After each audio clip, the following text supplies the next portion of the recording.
Tutorial daw kung paano gawing triplets ang sarili natin katulad nito. She my nigga for a reason. I can tell her all my secrets. She gon' keep up.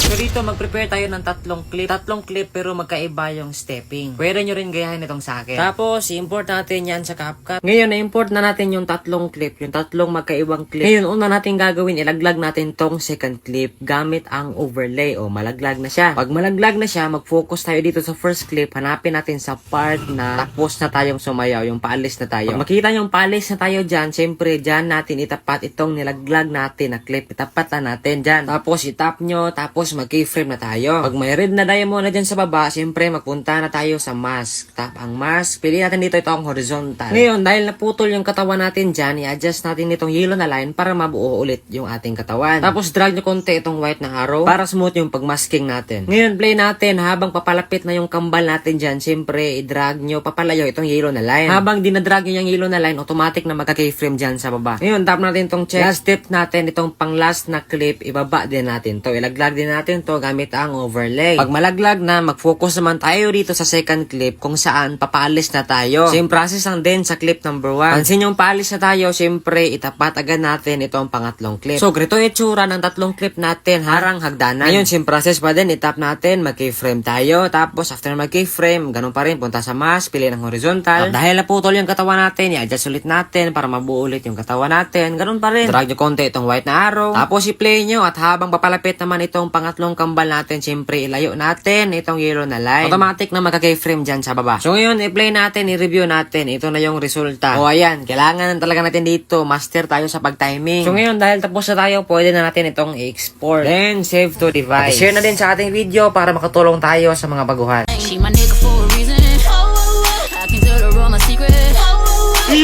She gon' keep up. Kung gusto mo pa ng maraming tutorials at matuto ng iba't ibang tricks gamit ang CapCut, syempre alam mo na